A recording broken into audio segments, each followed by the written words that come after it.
La idea que yo tenía inicialmente es hacer junio. Junio. O sea, hoy día es 13, 20, 27. Entonces terminar este semestre el 27. Esta sesión y las otras dos. Y en la medida en que podamos avanzar todo lo que podamos sobre fuerza y entendimiento, hacer el tratamiento sistemático en el segundo semestre. ¿Y el siguiente semestre se va a mantener el día del curso y la hora de todo? Yo creo que es preferible. Es preferible. Claro, el próximo semestre, desde luego el segundo semestre fijo, es miércoles a las 7. Lo que habría que ver es todos los otros, pero yo creo que es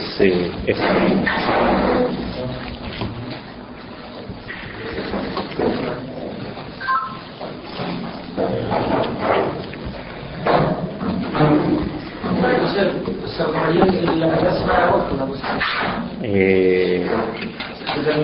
Ahí claro, entonces podemos dejar eso establecido. Vamos a hacer el 20 y el 27 y después vamos a seguir la primera semana de agosto, los miércoles a las 7.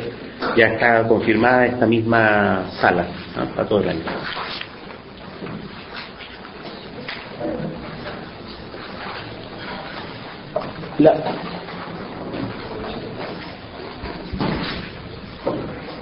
La sección Fuerza y Entendimiento es particularmente densa por la cantidad de cosas que Hegel va diciendo muy rápidamente, pero también, como decíamos la vez pasada, por la distancia que hay entre esta filosofía de la naturaleza hegeliana, que deriva de la filosofía de la naturaleza del romanticismo alemán, y el concepto propiamente ilustrado, moderno de la naturaleza, que es el que tenemos en nuestro sentido común.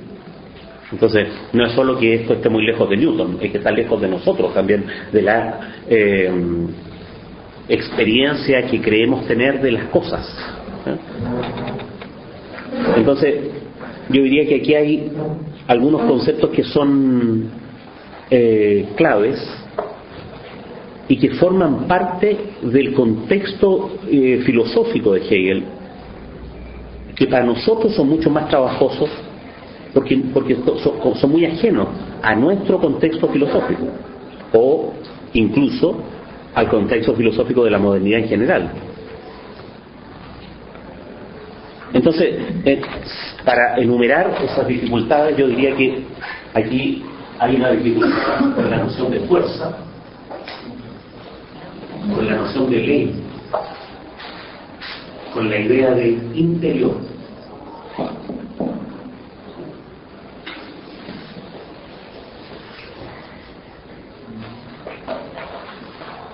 Entonces, eso, la noción de fuerza, ¿no es cierto?, representa una dificultad para entender el concepto que a Hegel le importa, que es el de juego de fuerzas.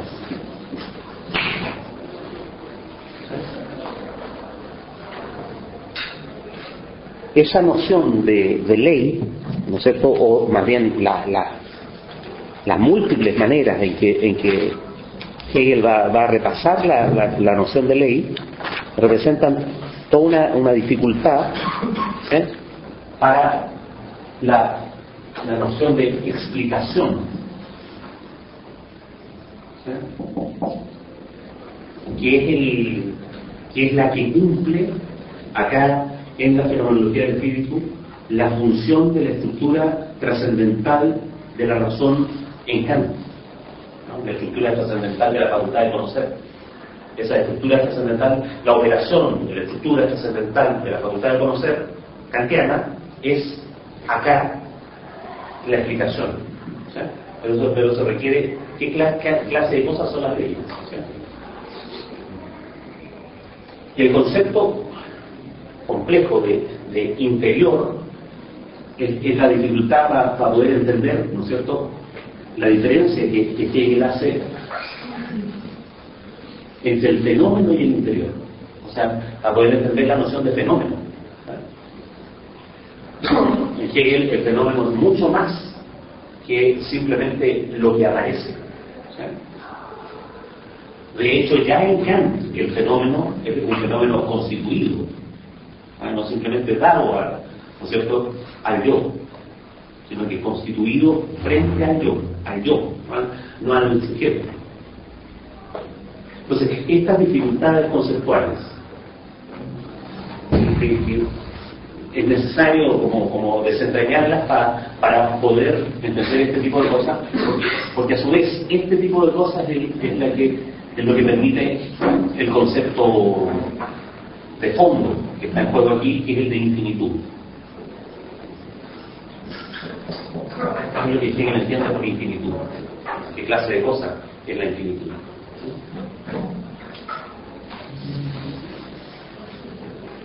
Como hemos dicho, de toda la sección conciencia, esta es la lógica de la fenomenología. Y entonces la infinitud es como el fundamento lógico de lo que después va a ocurrir de manera práctica en la autoconciencia, de manera efectiva en la sección razón, de manera social e histórica en la sección espíritu. La lógica de la infinitud es la que se va a empezar a repetir. Eso, de manera inmediata, la infinitud, es lo que debería poder hacer comprensible la identidad entre sujeto y objeto. ¿Qué clase de identidad es la que Hegel está postulando ahí en la sección de infinitud, en la página 104?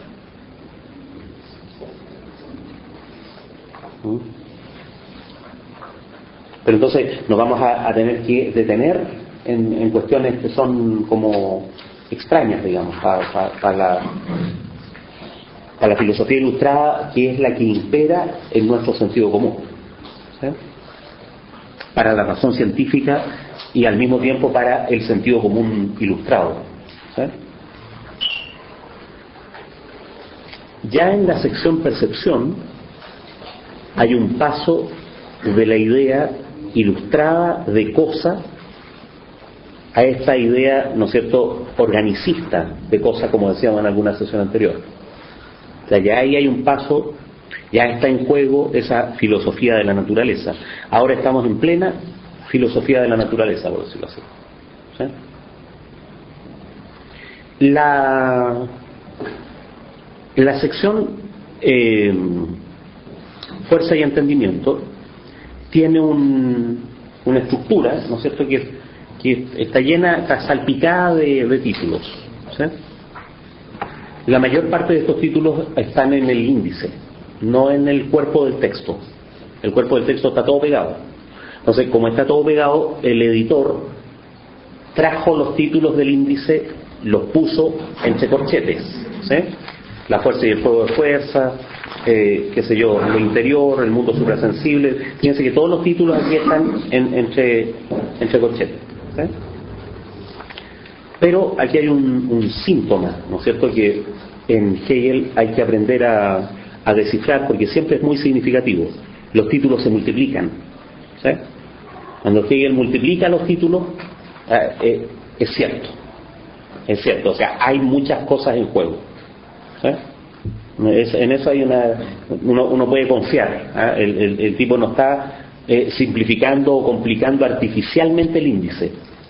No, lo que está haciendo desde el índice es advertir la cantidad de cosas distintas que están en juego, ¿sí?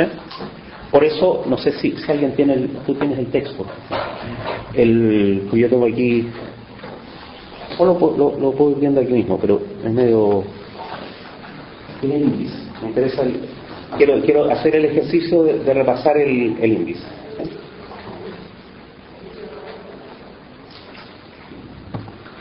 Esta sección que está entre la página 82 y la 104, ¿sí?,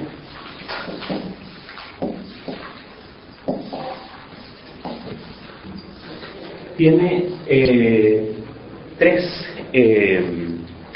secciones, ¿no es cierto?, pero tiene una introducción, ¿no? Entonces, voy a ponerlo así entre paréntesis porque la introducción no tiene título.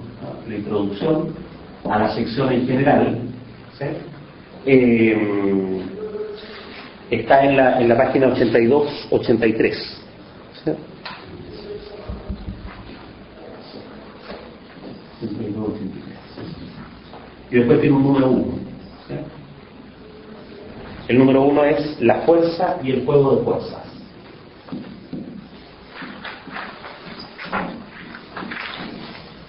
¿Cuál es mi criterio de lectura con el que estoy examinando este índice?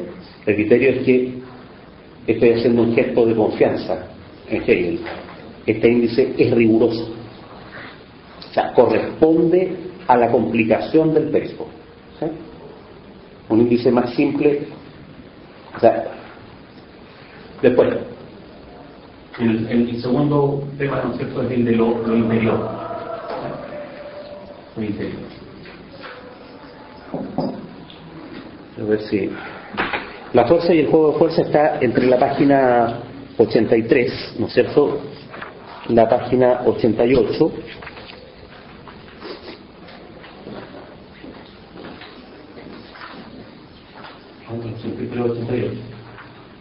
Hay autores, es decir, traductores que ponen subtítulos ahí, ¿no? En algún momento vamos a revisar los subtítulos que pone Labarrière o los subtítulos que pone Hippolyte. Ellos agregan ahora, porque estos subtítulos son de Hegel. Lo que pasa es que no están en el cuerpo del texto, están acá en el libro. Pero hay editores que han especificado más. En cambio, la complicación que hay aquí, en lo interior, ¿cierto?, es la que Hegel dio, digamos, ¿sí?, a el mundo suprasensible.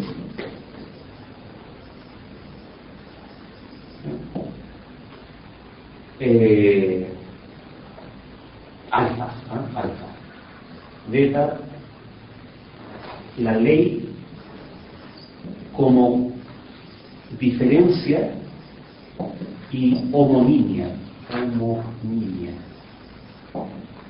En alemán la palabra es igual de rara, homonimia. Para referirse a una ley, porque uno puede usar esa palabra para referirse a una ley, ¿no?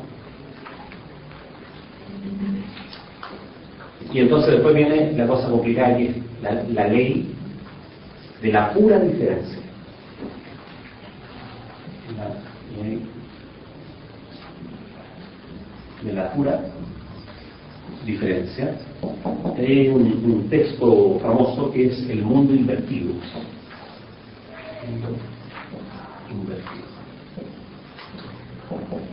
A lo mejor se podría traducir la ley de la diferencia como tal, de la diferencia en cuanto diferencia, no la ley que establece una diferencia entre dos términos, sino la ley de la diferencia misma, en la diferencia. Y esa ley en la diferencia es el mundo invertido. ¿Sí? Vamos a ver en qué sentido. Entonces, esto está en la página 88-92 del mundo suprasensible, 88-92. La otra, entre la 92 y la 97. 92 y 97. Esta otra está entre la 97 y la 100. La 97 y la 100. Entonces aquí después viene la infinitud. La página 100 a la 104.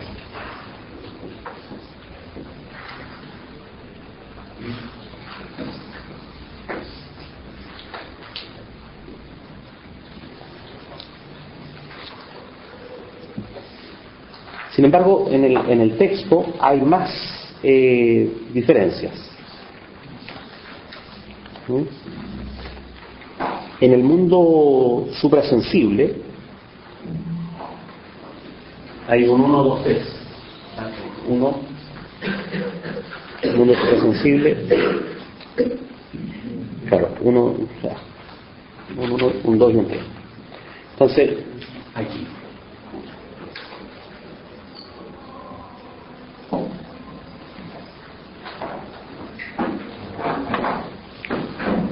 lo interior, el fenómeno, el entendimiento.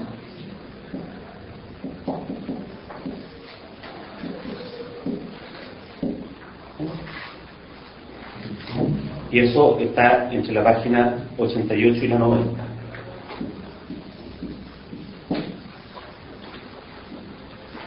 Lo suprasensible considerado como manifestación.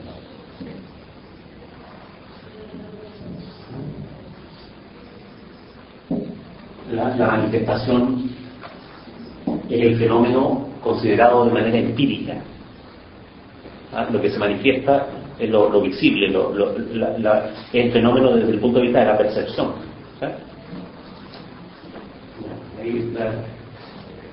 Entonces eso está entre la 90 y la 91.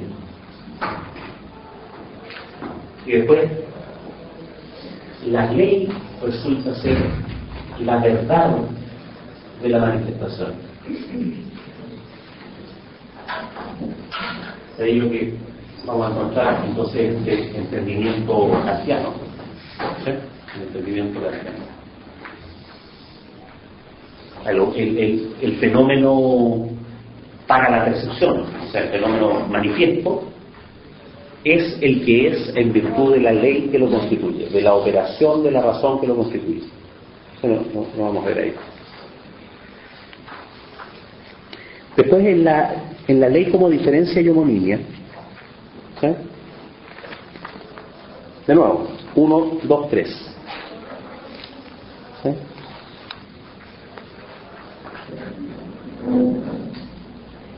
Perdón, es que aquí hay un diferencia y homonimia. ¿Está bien? La ley como pura diferencia, o de la pura diferencia. Entonces, en la ley como diferencia y homonimia, 1, 2, 3, el problema de la ley, el problema del concepto de ley. Las leyes determinadas y ley universal. Que de nuevo este movimiento de los singulares y el universal, que se daba entre los aquí y ahora y la indicación, que se daba entre las múltiples cualidades y la cosa, que se daba entre las múltiples cosas y la coseidad. Ahora también, de nuevo, entre la ley determinada y la ley universal. Entonces, eso en la 92 a la 94. Después, en la 94, la relación entre la ley y la fuerza,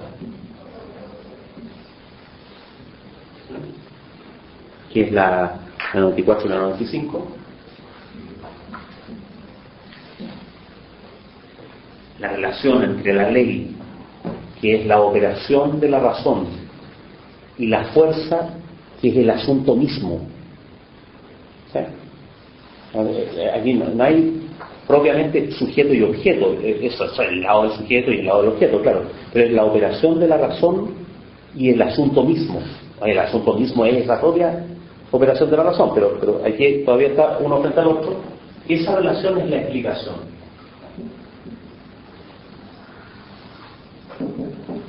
La explicación. Y eso de la 95 a la 96.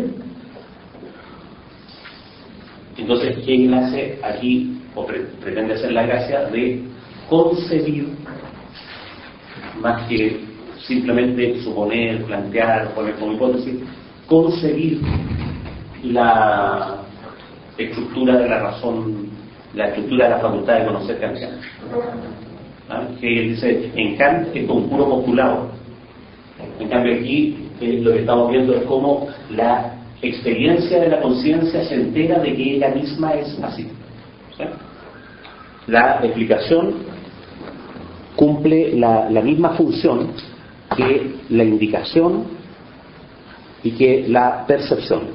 La indicación, la percepción, la explicación hacen lo mismo, constituyen el todo. ¿Sí? En la indicación es el que hacía a la cosa, la percepción es la que constituía a las cosas desde la coseidad, qué sé yo, la explicación es la que constituye el todo. ¿Sí? En algún momento vamos a ver por qué eso se llama explicación. ¿Por qué ponerle ese nombre al momento, ¿no es cierto?, a la actividad desde la cual se constituye el todo. ¿Sí? Pero más allá de la explicación, voy a ponerlo así, kantiana, está la ley como pura diferencia, la ley de la pura diferencia. Ahí en la ley de la pura diferencia, lo que Hegel hace es ir más allá de un montón de cosas, de la física de Newton, del romanticismo alemán, del idealismo kantiano, ir más allá. Eso, la ley como pura diferencia, es la cosa propiamente hegeliana que conduce a la infinitud, que es como el paso a lo que Hegel va a llamar la infinitud. ¿Sí? Ese es como el índice. Entonces, ¿cuál es aquí el movimiento? El movimiento es que el entendimiento está frente a lo universal incondicionado. Ya se ha llegado, ¿no es cierto?, a la experiencia de que la cosa misma es la coseidad, no la cosa particular. El asunto, aquello de lo que se trata, es ese incondicionado que es por sí mismo orgánico, por sí mismo, ese incondicionado que es por sí mismo, que es incondicionado en el sentido que no tiene lado de afuera, ¿no es cierto?, en el sentido de que tiene una dinámica propia, que es por sí mismo devenir, que es la coseidad. ¿Cuál es la categoría que corresponde a eso? La categoría que va a corresponder es la de fuerza. ¿Sí? Ahí la fuerza es como es el objeto. Hegel lo que ha hecho es poner bajo el concepto de fuerza la dinamicidad orgánica del objeto, no la dinamicidad mecánica, que lo habíamos comentado la vez pasada.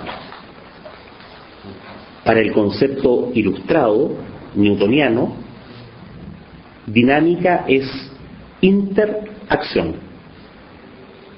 Tiene que ser inter, porque cada cosa por sí misma es inerte. Entonces solo otra cosa puede mover algo. En cambio, en la dinamicidad orgánica, la tensión está instalada en la cosa misma. La cosa misma es ella misma una tensión, ella misma es susceptible de finalidad, ella misma es susceptible de aparecer desde sí misma, mostrarse, manifestarse. Ella misma es susceptible de diferenciación. Y entonces toda esa actividad en el asunto mismo, diferenciarse, manifestarse, tender a, es lo que se llama fuerza. ¿Sí?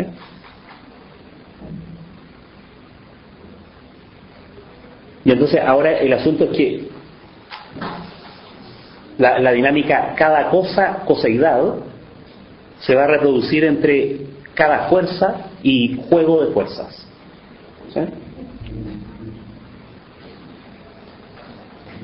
Ahora estamos considerada la experiencia de la coseidad, o sea, hay este sustrato orgánico, ¿no es cierto?, que es desde el cual emerge lo particular de la cosa. Considerada la cosa de esa manera, entonces ahora lo particular de la cosa puede ser visto como pura fuerza. La cosa se ha disuelto en fuerza, o de la cosa lo que es propiamente el ser es la dinamicidad, o la dinamicidad es la sustancia. No hay una, no es como en la en la visión científica, ¿no es cierto?, que hay una sustancia animada. La coseidad es la sustancia, la fuerza sería la animación. No, ahora lo que ocurre es que la animación misma es la sustancia, ¿sí? Y eso es la fuerza. Y entonces cabe hacer de nuevo el razonamiento entre el particular y el universal, cómo la fuerza se constituye como juego de fuerza, ¿sí? Y Hegel va a dar ahí una serie de ejemplos, ¿no es cierto?, que son propios de la física de su época, de la química de su época. No olvidemos que Hegel formaba parte del club de amigos de la química en Nuremberg, ¿no es cierto?, y tenía sus jueves de química, en que se leían cosas revolucionariamente novedosas como Lavoisier, como Dalton, Avogadro, ¿no es cierto?, Proust. O sea, revolucionariamente no, era como la idea, la teoría atómica de Proust, ¿no es cierto?, es de 1810. Y Hegel está escribiendo esto en 1807, o sea, es la papa misma, digamos, ¿sí? Las relaciones de Avogadro son 1808, 1805, es como estar dando ejemplos de física de partículas hoy día, ¿no?, de qué es lo que pasó en el minuto cero del Big Bang, ¿no?, a otra escala, ¿no? Entonces, el juego de fuerzas es una concepción de, fíjense, no el mundo, de el asunto. ¿Por qué? Porque después esto va a adquirir sentido cuando sean seres humanos ese asunto. Aquí lo relevante, aquí estamos refiriendo a la naturaleza, cómo están hechas las cosas, qué sé yo, pero en buenas cuentas esta es la lógica del asunto. Cuando ese juego de fuerzas es un juego de voluntades, ahí es donde adquiere, ¿no es cierto?, realmente significación. Bueno, entonces, el juego de fuerza es una concepción del asunto en que el asunto mismo ya no solo es dinámico en el sentido de que tiende a, sino que es dinámico en el sentido de que está constituido de polaridades, ¿sí? La tensión A no necesariamente es conflictiva, representa algún tipo de lucha. El juego de fuerzas es como el nivel mínimo de la lucha, por decirlo así, que va a conducir a ese nivel máximo que es la infinitud, la contradicción, ¿sí? Entonces aquí hay otro aspecto de la organicidad de lo real que Hegel está introduciendo. Como mínimo, la polaridad, ¿sí? Ahora, sin embargo, el juego de fuerzas es el asunto. Por decirlo de alguna manera, el grado del sujeto en ese objeto es la ley, ¿sí? El juego de fuerzas es expresión de una legalidad.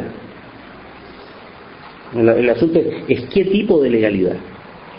Ya voy a decir el tiro del resultado, porque estamos en el panorama general, ¿no es cierto? El juego de fuerzas es expresión de una legalidad constituyente, no de una legalidad que expresa algo que ya es, sino de una legalidad que hace al objeto. Entonces, la relación que la modernidad imagina como una relación exterior, la cosa y la ley, es una cosa. Las leyes no son cosas, digamos, ¿no? Las leyes son relaciones. Esa relación exterior entre cosa y ley en Hegel se funde, ¿no? La cosa es un juego de tensiones, es un juego de finalidades, es un juego de polaridades, por un lado, y la ley es una ley constituyente, es una ley productiva, no es simplemente la expresión abstracta de esa articulación, ¿eh? Porque la ley, como dice Hegel en otra parte, dice, la ley es la imagen constante del fenómeno variable. Entonces la ley está acá nomás, en la cabeza. Uno abstrae del asunto mismo una regularidad y la expresa en una fórmula, ¿sí? Después en la sección razón Hegel se va a ocupar de discutir, de criticar así como muy detalladamente la idea de que las leyes sean abstracciones, ¿sí? No, acá por un lado está la ley, que es abstracción, pero esa ley va a dar origen a otra, que es la ley kantiana, la ley que es operación del entendimiento, y esa otra, la tranquila ley, va a dar origen a otra, ¿no? Que es la ley de la pura diferencia, que es la contradicción, que es al mismo tiempo productiva y conflictiva. Eso es como el devenir por el lado del sujeto. ¿Sí? Entonces, eso es lo que se va a encontrar. ¿Sí? Toda la reflexión sobre la ley, toda la reflexión sobre la fuerza, es lo que se encuentra en la explicación. ¿Sí? La explicación es un momento en el cual tanto la ley como ley, ¿no es cierto?, la ley como diferencia y homonimia, ¿no es cierto?, la ley en el sentido hegeliano, tanto la ley como el juego de fuerzas van a ser constituidos desde una totalidad. Esa totalidad, considerada como sujeto, es la explicación. Pero todavía falta, ¿no es cierto?, enfatizar la pura diferencia. La diferencia como tal, o lo que en la lógica grande va a ser la contradicción. Y esa es la ley de la pura diferencia. Bueno, hay que hacer ahí un recuento de los distintos tipos de leyes. Entendida la ley como pura, como ley de la pura diferencia, es que se puede concebir esa totalidad, ¿no es cierto?, que Hegel describe en la página 100, ¿sí?, la infinitud. 101. Voy a leer un párrafo en la página 101. Esta infinitud simple. Después, eso es cuando siempre hemos dicho, dan ganas de agarrar los cachetas, porque hemos estado trabajando medio semestre, ¿no es cierto?, en llegar de la página 82 a la 101, ¿sí?, hasta que la infinitud por fin. Y entonces va y dice, bueno, esta infinitud simple, entonces todo lo anterior era simple, ¿eh?, porque después va a venir la infinitud viviente, que es la que no es simple, ¿sí? Esta infinitud simple, o el concepto absoluto, se dan cuenta que eso es lo más importante que puede decir Hegel, pues. Las palabras concepto y absoluto son, pero las palabras así como, ¿eh?, la infinitud simple ya es el concepto absoluto. El concepto, piense que la lógica, ¿no es cierto?, es lógica del ser, lógica de la esencia, lógica del concepto. Y el concepto está absoluto al final de la lógica del concepto. O sea, este es el todo con su máxima riqueza. A la infinitud simple no le falta nada, salvo el hecho de que es simple. ¿No? O sea, le falta ser sujeto, digamos, ¿no? Pero eso ya no es un problema de la lógica. En la lógica, la infinitud solo puede ser simple. Es más allá, en la filosofía del espíritu, donde va a estar el concepto absoluto, pero no como infinitud simple, sino como infinitud viviente. Esta infinitud simple, o el concepto absoluto, debe llamarse, corresponde llamarlo, es propio de ella, ¿sí?, la esencia simple de la vida. Aquí, ni esencia ni vida son términos coloquiales, ¿eh? La esencia, hay una lógica de la esencia. Esta es la esencia en tanto simple de lo viviente, ¿sí?, de lo orgánico. Debe llamarse la esencia simple de la vida, el alma del mundo. El alma del mundo es una viejísima expresión. El alma del mundo es la Pachamama. El alma del mundo es el espíritu. El alma del mundo es la multiplicidad de los dioses. El alma del mundo es Dios. ¿Sí? Entonces, la infinitud simple es el alma del mundo. ¿Sí? La sangre universal. ¿Sí? La sangre, en la última página de este cáliz resuma para ella su infinitud. No sé si se dan cuenta que el cáliz es un cáliz de sangre, ¿no es cierto? Entonces es no una metáfora banal, digamos. La sangre universal es el concepto absoluto constituido como una lucha sangrienta universal, una lucha sangrienta que tiene el carácter de ser toda la universalidad, ¿eh? Eso en la introducción, ¿no es cierto?, mire, no se trata solamente del camino de la duda, ¿no es cierto?, sino más bien de la desesperación, ¿sí? Entonces la metáfora pone eso, mire, se trata de la esencia, se trata de la vida, se trata del alma del mundo, se trata de la sangre, ¿sí? Esta debe llamarse el alma del mundo, la sangre universal, la sangre universal, omnipresente, que no se ve empañada ni interrumpida por ninguna diferencia, sino que más bien es ella misma todas las diferencias. No tiene diferencia porque ella es toda diferencia, pero al mismo tiempo es también el ser superado de esas diferencias, así como su ser superado, y que como es ella misma todas las diferencias y al mismo tiempo el ser superado de todas las diferencias, palpita en sí sin moverse, tiembla en sí sin ser inquieta. Esa es la infinitud. O sea, el concepto absoluto, la papa, se acabó el libro, ¿sí? Salvo por el detalle que quedan 400 páginas, ¿verdad? ¿Sí? El detalle, digamos, el detalle es que el ser está hecho de ser humano, ¿sí? Pero al nivel de la lógica de un detalle. Entonces, un movimiento, fuerza y juego de fuerzas, otro movimiento, ley hasta la ley del mundo invertido, un movimiento, la explicación, después compliquemos el asunto, la explicación como, ¿no es cierto?, como diferencia pura, ya, y ahí tenemos el concepto simple, el concepto absoluto, la esencia, ¿no es cierto?, la infinitud simple, la esencia simple de la vida. Esa es la estructura conceptual del asunto, ¿sí? Ahora, yo creo que para hacer verosímil el concepto de fuerza, yo creo que Hegel estaría contento de la relación que se podría establecer entre ese concepto de fuerza y la relatividad general de Alberto Einstein, ¿sí?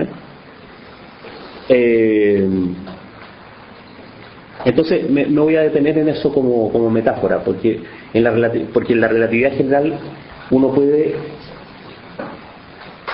ofrecer al menos la ilusión de que se trata de algo objetivo. No sé si se entiende, un ejemplo demagógico, como, mire, en la realidad misma, ahí en los átomos está ocurriendo esto que dice Hegel, ¿sí? Pero después resulta que eso es una ilusión, porque eso que está ahí no es sino la estructura de la razón que está reflejada sobre el objeto, ¿sí? Pero es interesante que en el examen de la objetividad como objetividad exterior, como objeto quieto, como objeto inerte, los físicos en plena mentalidad newtoniana hayan llegado a trascender la noción de cosa, de entidad que hay en la física newtoniana, ¿sí? Por eso me voy a detener en lo que pasa con la relatividad general, ¿sí?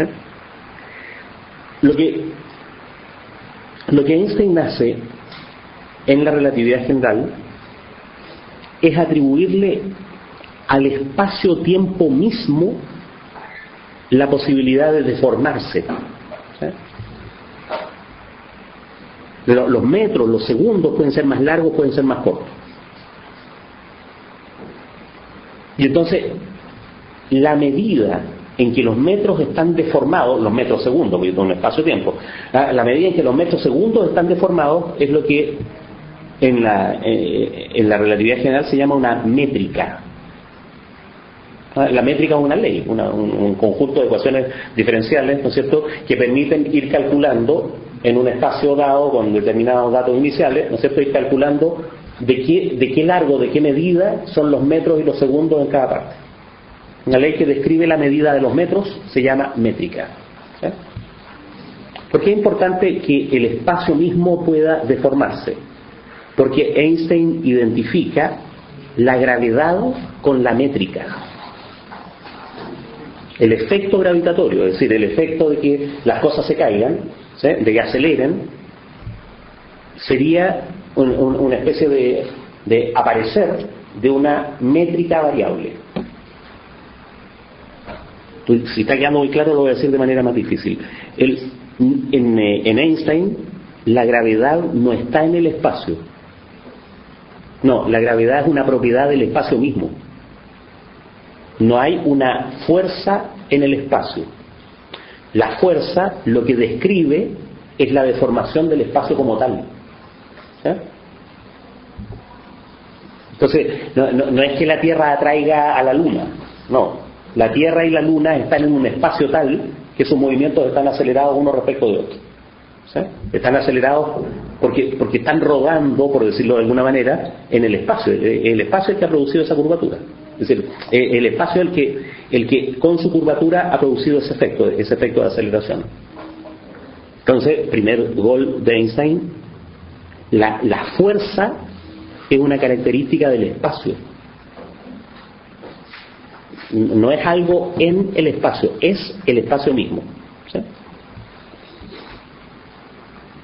Pero resulta que las deformaciones en el espacio se deben a la presencia de masa. ¿Sí? ¿Por qué la Tierra acelera hacia la Luna y la Luna acelera hacia la Tierra? Porque la masa de la Tierra deforma el espacio a su alrededor, la masa de la Luna deforma el espacio a su alrededor. Entonces uno podría pensar, la masa está en el espacio y lo deforma. Y esa deformación es la fuerza. Ya con eso ganamos el hecho de que hemos integrado el concepto de fuerza, pero todavía es exterior la noción de masa. Podría haber un espacio sin masa, y ese espacio sin masa sería un espacio plano. ¿Sí? Pero entonces Einstein, unos 5 o 6 años antes, se había preguntado ¿qué es la masa? ¿Sí? Y había llegado a la conclusión de que la masa no es sino el coeficiente entre dos fuerzas. Con eso hizo una voltereta filosófica muy notable, y en realidad se la copió a un tipo que se llama Ernst Mach.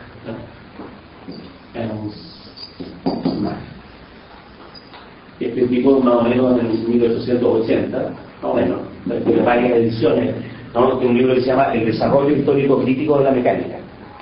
Y en el desarrollo histórico crítico de la mecánica, él hizo una voltereta. Einstein era aficionado a leer libros de física como exótica, por decirlo así, porque era aficionado a la física. ¿Sí?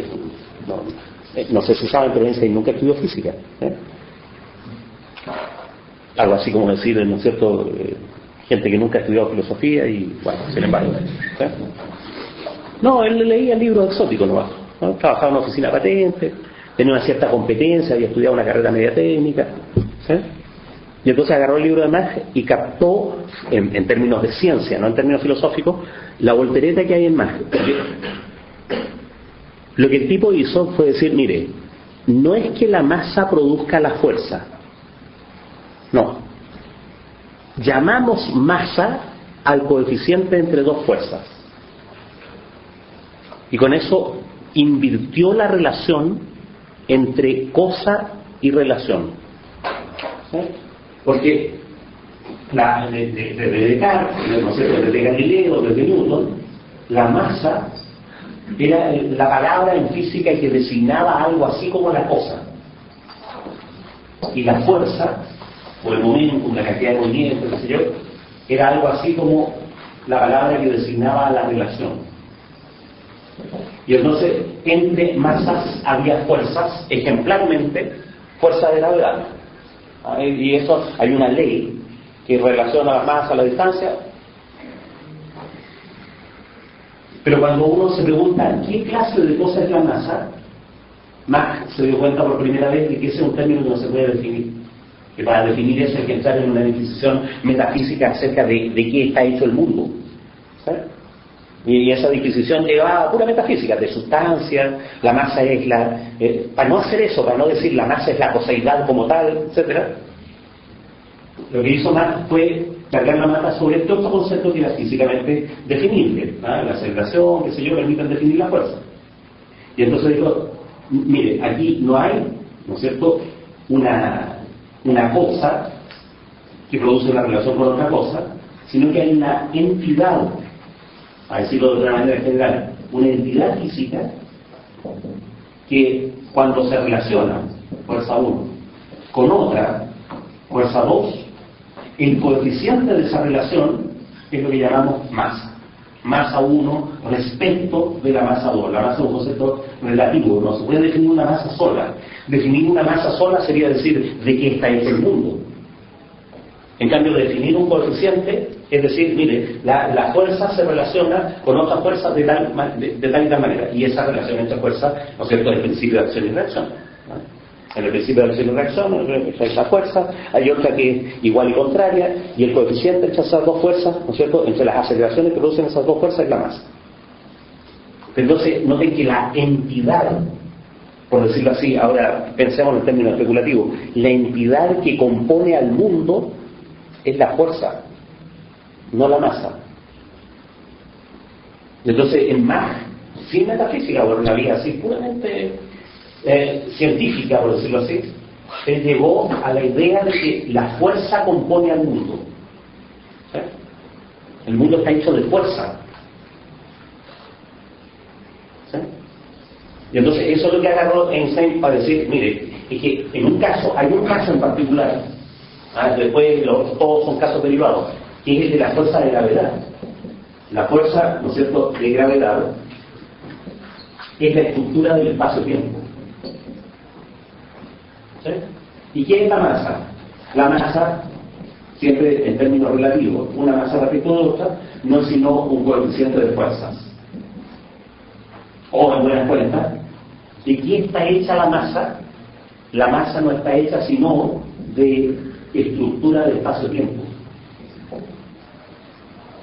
Y entonces, cuando uno estudia estas cosas en física, se dice que Einstein primero geometrizó la fuerza, convirtió a la fuerza en una característica del espacio-tiempo, pero después hizo otra cosa que es más contraintuitiva, geometrizó la masa. O en buenas cuentas, ¿de qué están hechas las cosas? Están hechas de espacio-tiempo deformado. ¿Sí? Entonces, yo creo que en algunos semestres he explicado eso. Si uno se imagina una red tridimensional, una reja tridimensional, ¿sí? No una reja en 2 dimensiones, sino que en 3 dimensiones.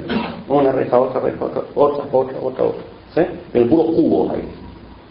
Entonces, con la mano de Dios uno puede agarrar, y esos cubos son la métrica.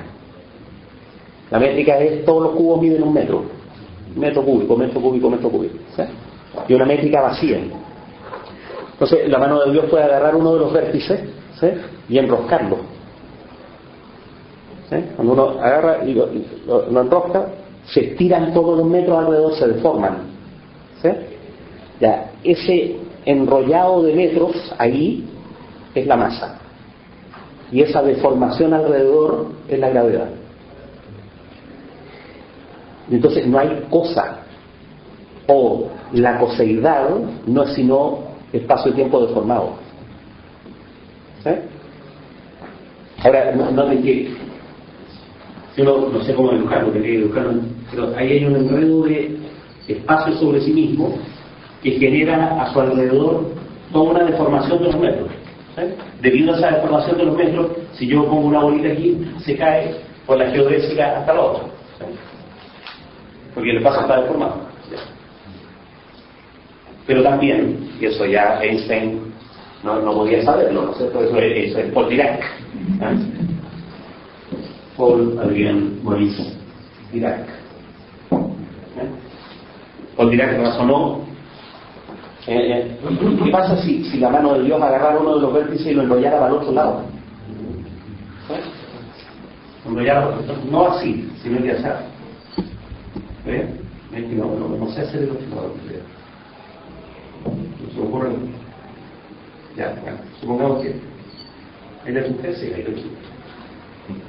¿Sí? Entonces, este enredo, ¿sí?, es un electrón. Este otro enredo es un electrón pero positivo. Dirac inventó la idea de electrón positivo. Le puso positrón. ¿Sí? El electrón positivo, respecto de este, se puede llamar antimateria. ¿Sí? No. Perdonen que les informe de algo que ocurrió hace 70 años, pero todas las partículas materiales tienen un correspondiente antimaterial. Ese correspondiente de anti es un nombre demagógico, digamos, un nombre espectacular. En realidad es materia con ciertas propiedades inversas. Tienen las mismas propiedades, hay un montón de propiedades físicas iguales. Por ejemplo, la masa es la misma. Por ejemplo, el spin es el mismo. ¿sí? Pero la carga, no, el spin es contrario. La masa es la misma, la carga es la misma. ¿Materia, antimateria? No, pues lo único que es igual es la masa, ¿no?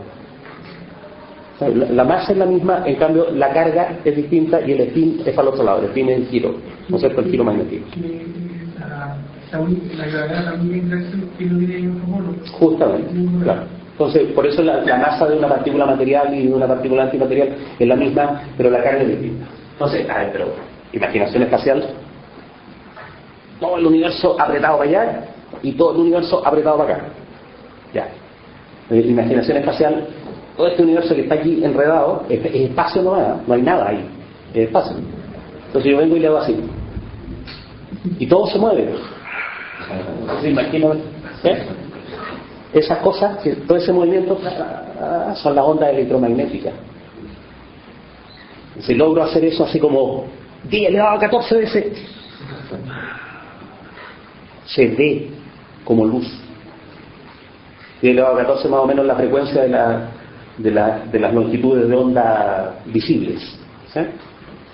Bueno, si lo hago a 90.5 MHz y le pongo una señal, es la radio Pudahuel FM. ¿Sí? Tengo que ponerle una señal, eso sí, no basta con... Pero eso, noten que en ese caso no es la gravedad, es el electromagnetismo interpretado como oscilación del espacio, geometrizado. ¿Sí? Entonces, eso es un pasito más allá que lo hizo, ¿no? Un tipo que se llamaba Teodoro Carusa.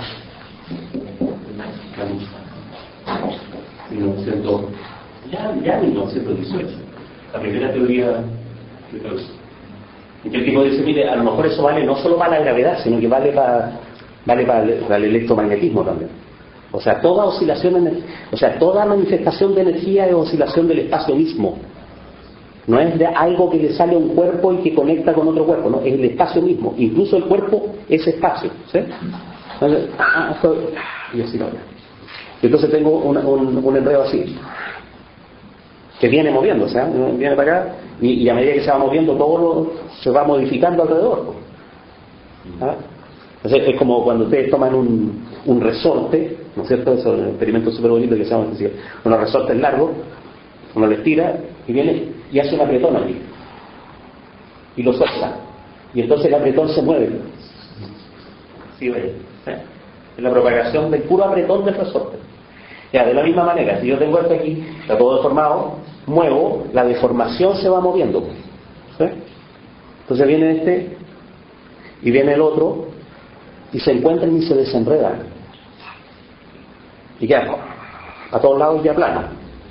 Bueno, eso literalmente se puede comprobar en un laboratorio lo que ocurre cuando una partícula de materia se encuentra con una partícula de antimateria. Lo que ocurre es que se disuelven como masa y queda el espacio, ¿no es cierto?, la métrica uniforme. Pero claro, pero esa disolución, el enredo, se reparte por todos lados, o sea, se disuelven como radiación electromagnética. ¿Se entiende? A ver, ¿qué idea estoy formando con eso? Porque estamos en una reflexión sobre la cosa. Y aceptamos, porque Hegel, que había una coseidad, ¿no? Bueno, también en Aristóteles se puede aceptar eso, ¿no es cierto? En el fondo de todas las cosas hay una sustancia de la cual surgen las cosas. En cambio ahora estoy sosteniendo una cuestión mucho más contraintuitiva e inverosímil. La sustancia que constituye a todas las cosas no es algo que está en el espacio. El espacio está lleno de un gas y ese gas cuando se aprieta forma moléculas o forma galaxias. No es algo que está en el espacio, sino que es el espacio mismo que está tensionado localmente. ¿Sí?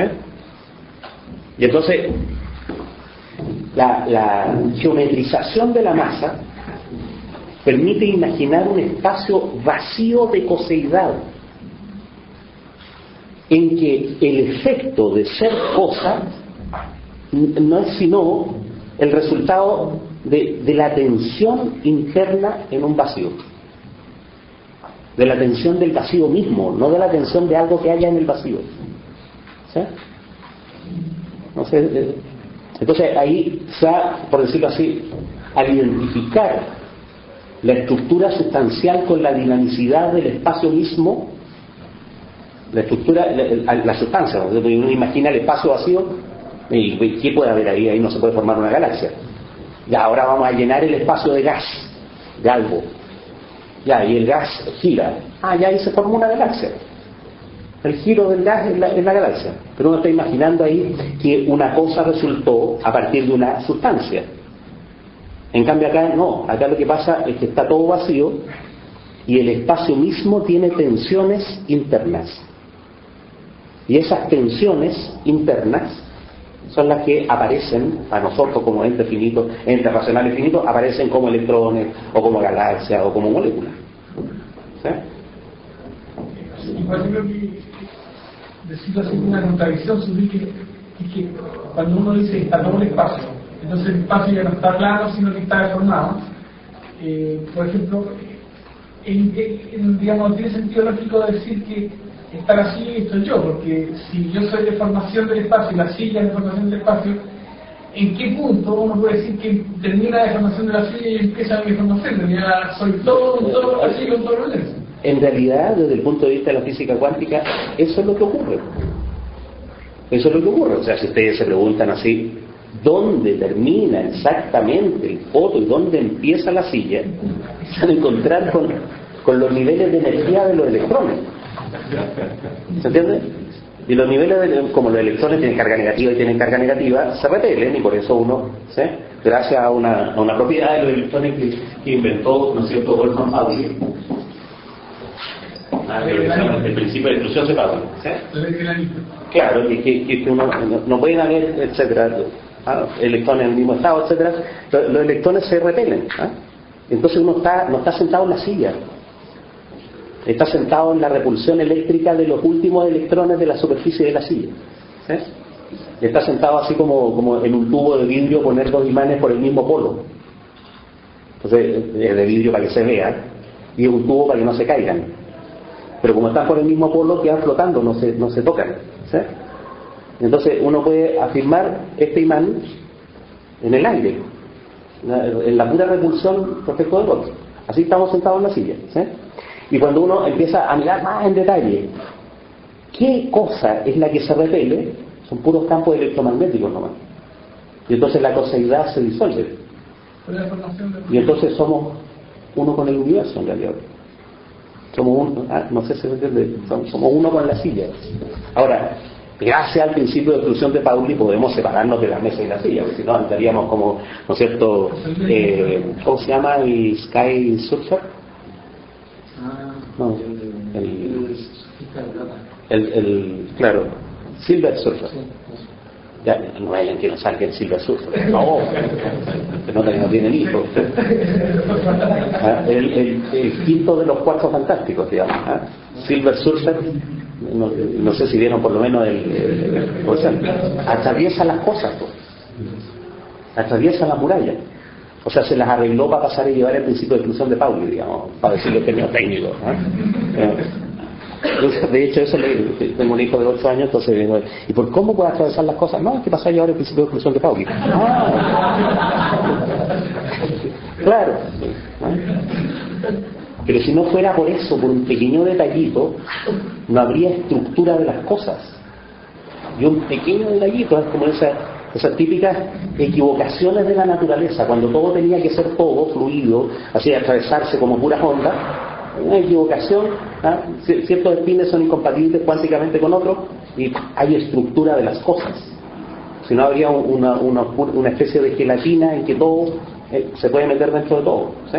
Que es lo que pasa con las ondas se pueden atravesar. Pero insisto en la cuestión conceptual, la cuestión lógica. Hay un concepto de la naturaleza aquí en que las cosas no están hechas de coseidad. O sea, no hay una sustancia, la coseidad, que se arma como cosa, sino que las cosas están hechas de tensiones, ¿sí? de remolino vacíos en el fondo, que son puramente espaciotemporales. Entonces, cuando uno pregunta ¿de qué está hecha la cosa? Está hecha de pura tensión. Es el hecho de que en el espacio haya esas tensiones, esos remolinos, esos enredos, ¿no es cierto? ¿Ah? El hecho de que la métrica no sea una simple métrica en términos de Hegel o una tranquila métrica, sino que sea toda enrollada por todos lados, sea arrollenta, digamos, ella como métrica, ¿sí? El que hace que haya cosas. Entonces, ¿qué es lo que acabo de hacer? Lo que quiero hacer es mostrar que para la física actual la idea de fuerza es verosímil. Esa es la idea de fuerza que había en el romanticismo alemán. ¿Sí? Esa es la clase de cosas que Hegel quiere decir cuando dice que la cosa, el asunto está hecho de fuerzas y que lo real y verdadero es un juego de fuerzas. ¿Sí? Un juego de entidades que no son un algo, sino que son tensiones constituyentes del algo, la pura tensión. ¿Sí? Ahora, eso es entretenido para la física, que es un cuento infantil, ¿no? Pero es de una fomedad inverosímil para un filósofo, porque esto de que el espacio-tiempo vacío forma galaxias, moya, manía, ¿no? Es más importante Cleopatra, ¿no es cierto?, Alejandro Magno y Napoleón. Eso es lo relevante, ¿no?, acerca de qué están hechos los electrones por todo comido. Lo que va a resultar después es que esas fuerzas son la voluntad, son el deseo. Entonces, en buenas cuentas, en términos de lo que Hegel va a llamar espíritu, o sea, la sociedad humana congregada con sus relaciones, situada históricamente, en términos del espíritu, todo el ser está hecho de una especie de voluntad generalizada. ¿Sí? De ahí eso ya, a Einstein le falta imaginación para eso, ¿no? Con geometrizar la masa era suficiente, premio Nobel para Einstein, ¿no es cierto?, que son los típicos premios que se le dan a, ¿no es cierto?, a las mentalidades infantiles, ¿sí?, que son capaces de llegar hasta un determinado nivel del asunto nomás. ¿Sí? Es que Pinker, con respecto a esto, definía así como que literalmente supuestamente fuerza como la exteriorización de la cosa, y que después nosotros conceptualizamos como ley para tratar de unificar como todas las exteriorizaciones de las cosas, y no sé si eso es compatible, no porque lo quiera asilarizar, ahí es algo totalmente contrario a lo que... Ahí es donde yo digo que los hegelólogos anglosajones leen kantianamente a Hegel. O sea, tienen como horizonte de verosimilitud la crítica a la razón pura. Ya más allá de eso, ya les parece una locura nomás. ¿Sí? Claro, un poquito más, porque Kant es capaz de dar cuenta de la necesidad de las leyes newtonianas. Y eso ya es una gracia. ¿Sí? Newton las supone nomás. En cambio, Kant es capaz de explicar de dónde salen. Sí, pero en el sentido de este ejemplo. Pero en el sentido de este ejemplo es como mirar newtonianamente. O, para decirlo de otra manera, lo que pasa con Charles Taylor. Charles Taylor, cuando se refiere a la filosofía de la naturaleza hegeliana, dice, bueno, esto es una especie de mística cosmológica. Habría un ser que es el cosmos, ¿no es cierto?, y el cosmos tendría tales y tales propiedades. Es decir, se imagina esto como una especie de psicologización de la naturaleza, de atribuirle a la naturaleza un cierto alma, ¿sí?, cuando en realidad es una cosa mucho más sofisticada. Es un asunto, por decirlo así, propiamente de filosofía de la naturaleza, no de un concepto mágico de la naturaleza visto desde una concepción de la historia, que es un poco lo que imagina Charles Taylor. ¿Sí? Esto es como para ponerse colorado, es como el detalle así simpático de Hegel. Este caballero en derecho, ¿no es cierto?, en historia, en ciencias sociales está muy bien, pero cuando consideró la naturaleza cometió un pecado infantil, que es psicologizar la naturaleza e imaginar que toda la naturaleza es una especie de alma universal. ¿Sí? Ya. Ahí Taylor está olvidando una vieja recomendación de Eric Weil. No sé si entiendo a Hegel, pero de lo que estoy seguro es que es más inteligente que yo. Charles Taylor debería haberse puesto en ese lugar, ¿no es cierto? Es decir, no puede ser que este caballero esté solamente psicologizando la naturaleza. Probablemente quiso decir algo un poquito más sutil. ¿Sí? Pero hay algo que se puede leer con respecto a esto, que me gustó esta interpretación. Desgraciadamente. Claro. Desgraciadamente hay que leer a Pérez, ¿no? Me resulta inverosímil pensar que soy el único al que se le ha ocurrido esto, pero no conozco a otras almas gemelas que hayan pensado lo mismo. Y entonces trato de pensar a qué clase de intelectual se le puede haber ocurrido eso. ¿Por qué? Porque hay un problema de la tradición intelectual. ¿Ah? Porque yo creo que no es que Pinker sea tonto, no haya entendido algo, digamos. ¿Ah? No, lo que pasa es que está en una tradición intelectual que tiene un horizonte que es súper difícil de trascender. O sea, si uno se pone a hablar más allá de Kant, es místico totalitario al tiro, digamos. Y entonces, en unos hegelólogos que tienen que estar a la defensiva permanentemente. O usted es un místico nazi como Heidegger, o usted es un totalitario. Entonces, estando a la defensiva, lo que yo creo es que ellos han optado por una mala estrategia, que es hacer verosímil de manera kantiana los conceptos hegelianos. Como diciendo, bueno, ya ha habido 150 años de neocantismo, entonces no creerán esta chiva, ¿no? Entonces, ese es su límite de verosimilitud. Entonces, yo creo que alguien que pueda haber hecho una interpretación parecida a esta, tiene que ser un intelectual del tercer mundo, para empezar. O sea, de ámbitos académicos en que el neocantismo no tiene 100 años de antigüedad, de tal manera que están todos formateados en eso. ¿Sí? Imagino que algún hindú habrá inventado algo así, no sé, porque los hindúes lo han inventado todo, ¿no? Imagino que algún chino se le habrá ocurrido. Y por otro lado, alguien que esté más a caballo de la filosofía de la naturaleza. Porque aquí también hay un defecto de hegelólogo, de ser como demasiado aficionado a la historia, demasiado aficionado, ¿no es cierto?, a los ámbitos sociales, y de ignorar, ¿no? Es lo que uno puede ver en Ramón Valsplana, ¿no es cierto?, en Hippolyte, respecto de la sección razón. Lo comentamos al principio de la clase.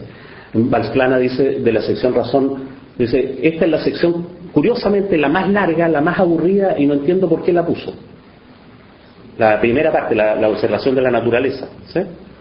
Y entonces yo leo la observación de la naturaleza y encuentro pleno sentido, ¿sí? Pero pleno sentido, tengo la impresión exactamente al revés que Valsplana. Entonces ahí, ¿cuál es el límite? El límite es que Valsplana está formado en una tradición malamente humanista, por decirlo así, ¿sí? Es lo que veíamos en Jiménez Redondo, ¿no es cierto?, cuando dice, la percepción, en realidad no entiendo para qué la puso, porque tampoco se hace cargo del problema de filosofía de la naturaleza que hay ahí, ¿sí? O es lo que dice Hippolyte, ¿sí? Es comprensible, dice Hippolyte por ahí, que las discusiones sobre la fenomenología se traten de la libertad absoluta y el terror, de la autoconciencia, el amo y el esclavo, porque las otras partes, como la religión, pasaron de moda, o como la observación de la naturaleza, que nadie entiende. Nadie entiende lo que... ¿sí? Y no de que es Hippolyte. O sea, si alguien entiende Hegel, podría ser Hippolyte. ¿Sí? Ahí espero, si ustedes ven algún... Pérez, alguien inventó lo mismo que tú inventaste, avísenme para... Porque la mitad del asunto es sentirse orgulloso. Inventé algo que nadie ha inventado. La otra mitad es sentirse como aislado del mundo, así, ¿no? No. Espero el alma gemela que haya interpretado esto desde el punto de vista de una filosofía de la naturaleza, o, voy a decirlo en términos fuertes, que haya visto en Hegel un precursor de Einstein. Recorran el mundo del hegelianismo a ver quién ha visto a Hegel como precursor de Einstein. Y eso es directamente una tontera, porque es como una especie de consenso de que si algo no sabía Hegel era ciencias naturales. ¿Sí? Pero ¿en qué consiste el consenso? Un consenso tautológico. Como no sabía ciencia newtoniana, no sabía ciencias naturales. Y justamente lo que ocurre es que la ciencia de Hegel no es una ciencia newtoniana. Al revés, es una ciencia que supone la superación de lo otro. O sea, hay que dar por descontado que Hegel no solo sabía ciencia newtoniana, sino que además sabía cómo criticarla. ¿Sí? Y eso es, por ejemplo, la teoría de los colores de Goethe, qué sé yo. ¿Sí? No sé si saben cuál es el punto ahí en la teoría de los colores, ¿no? Goethe hizo una teoría sobre los colores en que los colores son resultan de una mezcla entre el blanco y el negro, o entre la luz y la oscuridad, ¿sí? Entonces hay experimentos que permiten refutar directamente eso, ¿sí? Pero Goethe hizo una argumentación en contra de esos experimentos, en contra de la teoría newtoniana de que los colores son la luz blanca descompuesta por un prisma, ¿no es cierto? De que la luz blanca está hecha de colores, ¿sí? En cambio, Goethe dice, no, la luz blanca, ¿no es cierto?, es todo color, la luz negra es cero color, y la mezcla de luz y oscuridad es la que va produciendo los colores. Durante 150 años, 1810, 170 años, 180 años, la teoría de los colores de Goethe es como famosamente ridícula. Es como así como el lugar común de reírse de la ciencia hecha por un filósofo. Porque justo en la época de Goethe se inventaron los experimentos que contradecían su teoría. Ya pasaron 180 años y resulta que ahora la gente está tomando bien en serio la teoría de Goethe. Porque resulta que no era trivial. El problema es que del color, lo que conocemos es la experiencia visual de color. No hay manera de despegar lo que llamamos color, no longitud de onda electromagnética. No, es la correlación entre 400 nanómetros, ¿no es cierto?, 600 nanómetros y color rojo. Eso de que los 600 nanómetros son objetivos, yo lo puedo medir, pero que eso sea el color rojo es una cuestión que no es nada trivial. No es trivial porque nadie se puede poner en el ojo de otro a ver si lo ve rojo igual. No es trivial porque podría ocurrir que estemos de acuerdo en el nombre del color, pero que no tengamos la misma experiencia del color. Y entonces los tipos que ahora han hecho una teoría no solo fisiológica, sino que física del color, preguntándose qué clase de cosa es color y cómo sabemos que hay colores, de repente, no, parece que Goethe no estaba diciendo tanta tontera. Y hay un rescate de esa teoría que en el fondo lo que muestra es que no se puede hacer una teoría puramente física de algo que es una experiencia subjetiva, el color. Se puede hacer una teoría puramente física de las ondas electromagnéticas, pero no de la diferencia entre el rojo y el azul, ¿sí? Porque la diferencia entre el rojo y el azul es una experiencia.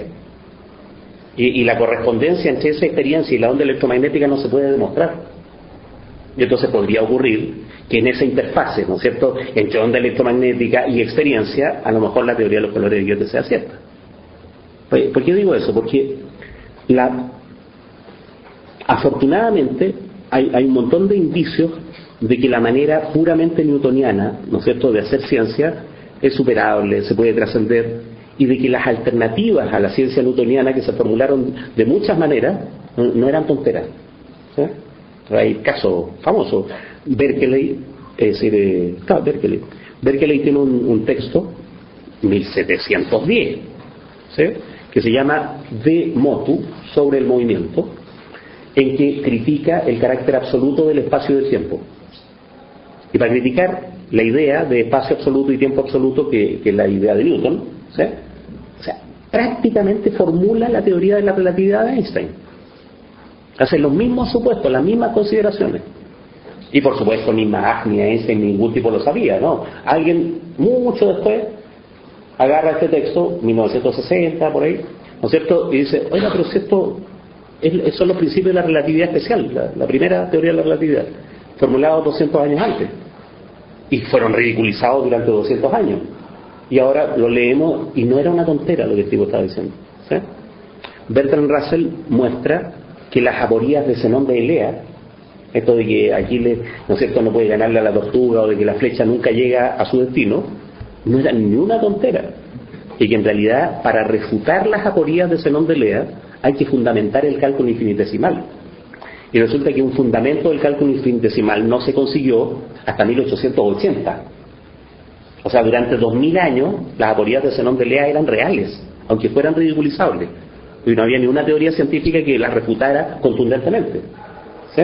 Pero resulta que ahora está fundamentado el cálculo infinitesimal. Pero ¿quién fundamenta ese fundamento? Gödel, 1930, va a decir, no, es que ese fundamento no se puede fundamentar. O sea, todavía es pensable en matemáticas, desde el teorema de Gödel para adelante, que Zenón de Elea tenga razón y que las flechas nunca lleguen a su destino. Porque la refutación de eso depende de una teoría matemática que no tiene un fundamento absoluto, ¿sí? Ya. Hace falta una perspectiva intelectual muy particular para ponerse en ese lugar. No, los hegelólogos en general aceptan este dogma. Hegel no sabía nada de ciencia, las cosas que dijo de ciencia eran una tontera. ¿sí? Porque tienen como modelo de ciencia la ciencia newtoniana y nos leen debajo, ¿sí? Y entonces lo que tratan de hacer es eso, de dar cuenta de las rarezas que hay aquí en términos kantianos, ¿sí? Después, cuando uno va más al detalle, ni siquiera es un kantismo kantiano, digamos, ¿no? Es un kantismo kantista nomás, porque a su vez es una reinterpretación un poco, para mi gusto, superficial de Kant, ¿sí? Ya, ¿qué he hecho el concepto de fuerza? ¿Cuál es el asunto?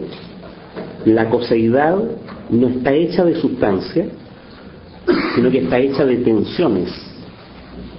Esas tensiones son la fuerza, el juego de fuerza. Está hecho de algo que es mucho más abstracto, de dinamicidad pura.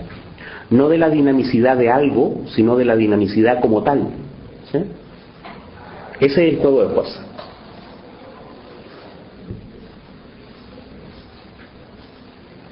Pero, como decía, el otro lado de este asunto es el concepto de ley.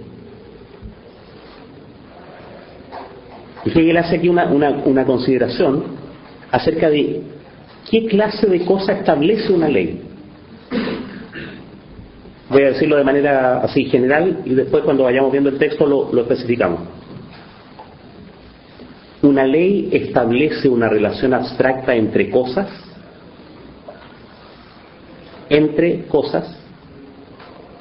Una ley establece la polaridad propia de una cosa, de una sola, dentro de ella.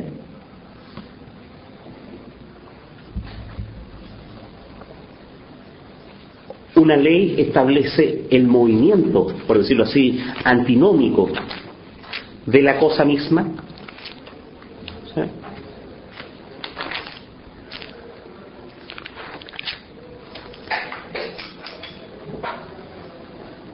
Una ley establece el ser del juego de fuerzas. Esa es como la gradación, ¿sí? Del concepto newtoniano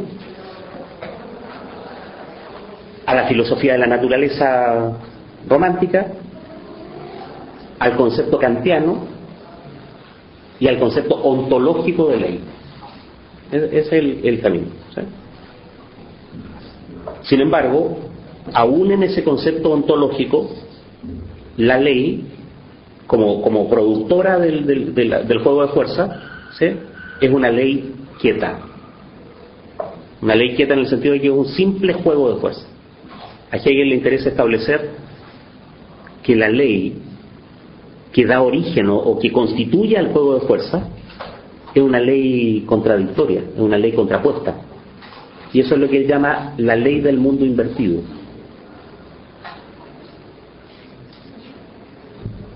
¿Sí?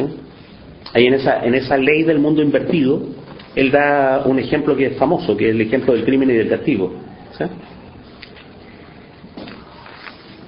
La ley del mundo invertido, yo creo que a Hegel le faltan ejemplos para decir lo que quiere decir. Lo que quiere decir es que la ley funciona como contradicción no referida. ¿Sí?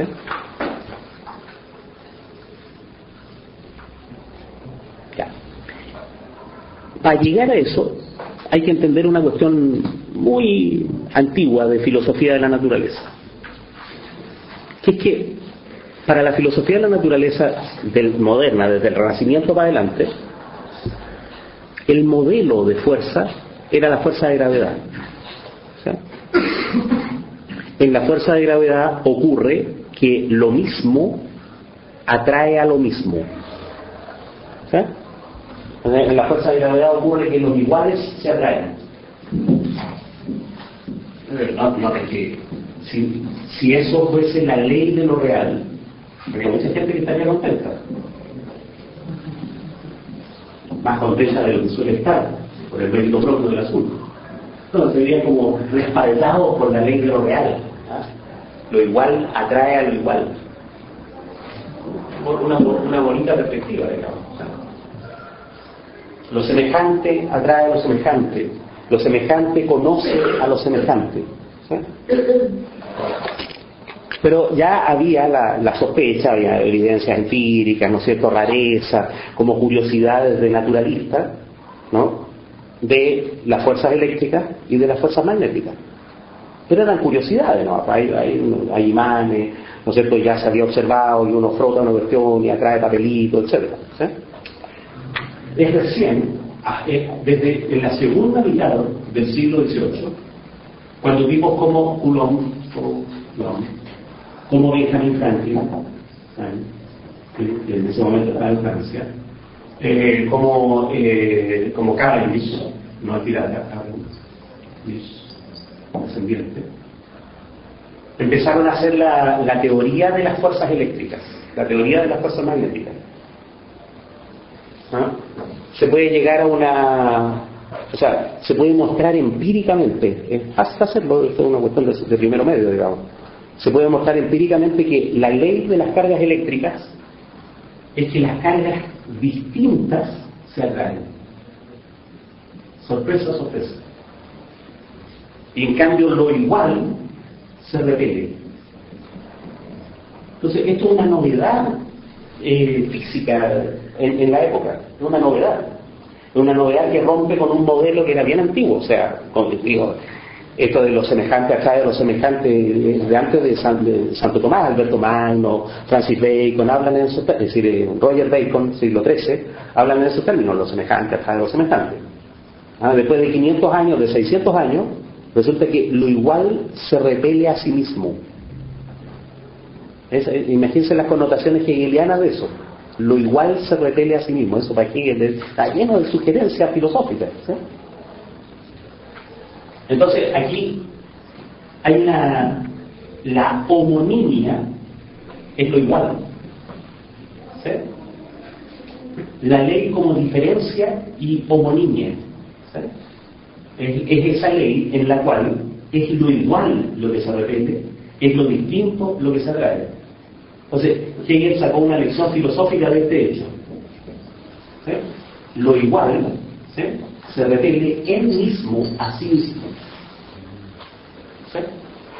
¿Por qué? Porque en Hegel no hay, ¿no es cierto?, una carga positiva y otra carga positiva. No, lo positivo, esas las materias de que estaba hecha la coseidad, lo positivo, ¿sí?, es esta coseidad difusa de la que están hechas las cosas, ¿sí? Y ahí en esa coseidad difusa, en lo positivo, lo igual se repele a sí mismo. A Hegel le pareció que eso era una especie de encarnación en la filosofía de la naturaleza del principio de contradicción, ¿sí? De ese principio en el cual lo mismo llega a ser otro de sí mismo porque se repele a sí mismo, ¿sí? Esa ley es la del mundo invertido, ¿sí? Y entonces va a haber aquí un pasito entre la ley puramente de filosofía de la naturaleza y la expresión, ¿no es cierto?, de esto mismo cuando ocurre en el ámbito de la subjetividad, ¿sí? ¿Qué relación hay entre el mal y el perdón? ¿Qué relación hay entre el crimen y el castigo? ¿Sí? Porque eso es el ejemplo que pone, ¿sí? Lo positivo que... Esos son los ejemplos que... Según la ley de este mundo invertido, lo homónimo del primero es, por tanto, lo desigual de sí mismo. Lo homónimo es desigual. La expresión simpatías naturales es muy antigua, ¿sabes? Lo semejante tiene una simpatía natural por lo semejante. En cambio aquí lo semejante tiene una antipatía con lo semejante, ¿sabes? Hay otra gente que se sentiría muy contenta con eso, ¿sí? Y lo desigual de dicho mundo es asimismo desigual a sí mismo y deviene igual a sí. Y lo desigual es igual a sí mismo y deviene igual. Esto se resuelve, ¿no es cierto?, en una especie de positivo negativo universal, en que lo positivo se va a repeler, en que lo negativo se va a repeler, ¿no es cierto?, pero en que la consistencia se va a mantener porque lo desigual se atrae, ¿sí? Entonces ahí ¿sí?, del mismo modo el polo sur y lo que allí es polo sur es aquí polo norte. Del mismo modo que en la primera ley de la electricidad es el polo del oxígeno, se convierte en su otra esencia suprasensible en el polo del hidrógeno y viceversa. ¿Sí? En otra esfera, ¿no?, vemos que con arreglo a la ley inmediata, el vengarse del enemigo constituye la más alta satisfacción de la individualidad atropellada. Pero esta ley, según la cual debo mostrarme como esencia contra quien se niega a tratarme como esencia independiente y suprimirlo a él, ¿no?, más bien como esencia, se invierte. Se invierte por el principio del otro mundo en lo opuesto. Por el principio del otro se invierte en lo opuesto. Yo me vengo y va a haber una venganza sobre esa venganza. ¿Sí? Y la restauración de mí mismo como esencia, mediante la superación en la esencia del otro, se convierte en autodestrucción.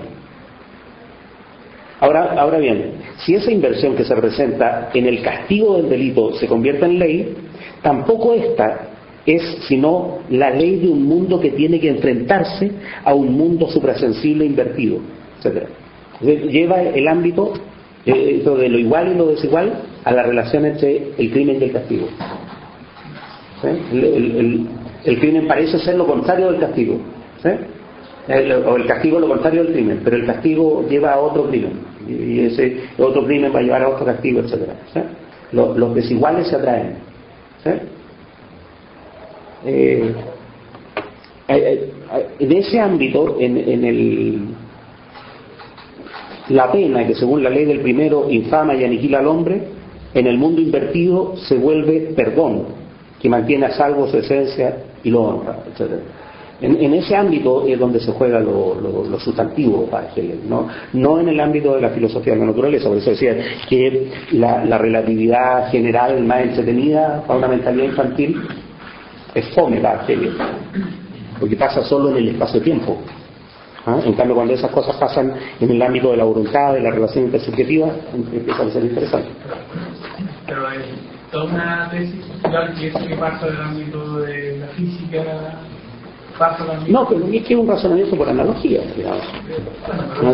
No es lo que pasa, sino algo de la lógica de lo que pasa acá. Ahora, en realidad la analogía al revés. La analogía al revés porque el mundo sustantivo es el de los seres humanos, no el de la naturaleza. Allí Hegel estaba mostrando cómo en lo que parece ser lo objetivo hay algo de esa lógica, pero hay algo, lo que decíamos de la cosa. El alma de la negatividad de la cosa es que en el fondo es sujeto. Entonces la naturaleza es parecida al hombre porque en la naturaleza no hay sino humanidad. ¿Sí? Eso, vamos a seguir desmenuzando el asunto en las dos sesiones que quedan. Entonces hay que hacer una lectura así como sistemática en el segundo semestre.